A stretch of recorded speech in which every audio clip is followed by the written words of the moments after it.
मुरगुड शहरात smart meter बसवण्याच्या मोहिमेला नागरिकांकडून तीव्र विरोध होत असून स्मार्ट मीटर बसवण्यास नकार देणाऱ्या ग्राहकांना मीटर बसवा अन्यथा वीज पुरवठा खंडित केला जाईल अशा आशयाची धमकीवजा पत्रे महावितरणाकडून मिळाल्याचा आरोप नागरिकांनी केलाय।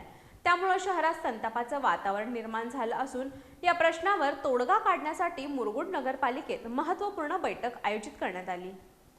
मुरगुड शहरात स्मार्ट मीटर बसवण्याच्या मोहिमेला नागरिकांकडून तीव्र विरोध होत असून स्मार्ट मीटर बसवण्यास नकार देणाऱ्या ग्राहकांना मीटर बसवा अन्यथा वीज पुरवठा खंडित केला जाईल अशा आशयाची धमकीवजा पत्रे महावितरणकडून मिळाल्याचा आरोप नागरिकांनी केलाय।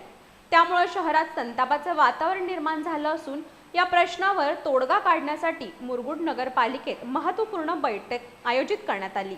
यापूर्वी पाटील कॉलनीतील नागरिकांनी स्मार्ट मीटर बसवण्यास विरोध दर्शवत मुरगुड पोलीस स्टेशन आणि मुरगुड नगरपालिकेला निवेदन सादर केलं होतं।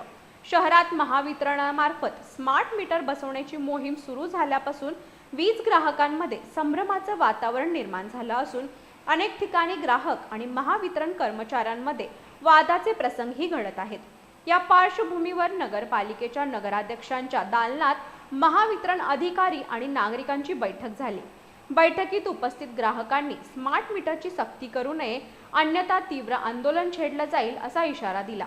यावेळी महावितरणचे अभियंता शरद संकमाळ यांनी नागरिकांच्या शंकांचं समाधान झाल्यानंतरच स्मार्ट मीटर बसवण्यात येईल, कोणत्याही ग्राहकावर सक्ती केली जाणार नाही, तसंच वीज तोडण्यासारखी कारवाई केली जाणार नसल्याचं स्पष्ट केलं।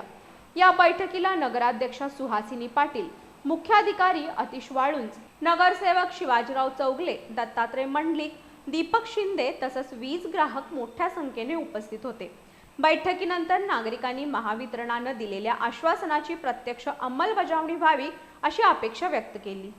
दर बसवण्यास कुणालाही सक्ती करू नये। ज्याची इच्छा आहे, जो बसवणारा ग्राहक आहे त्यांच्यासाठीच योजना राबवावी आणि ज्याला नाही बसवायचं त्याच्यावर कुठल्याही प्रकारची सक्ती करू नये, त्याच्यावर कुठल्याही प्रकारची कारवाई करू नये।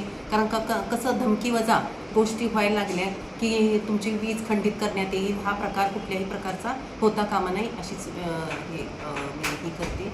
कारण का ह्या गोष्टी होत असताना लोकांवर दबाव आणण्याचा प्रयत्न होत आहे, तो दबाव आणला गेला नाही पाहिजे।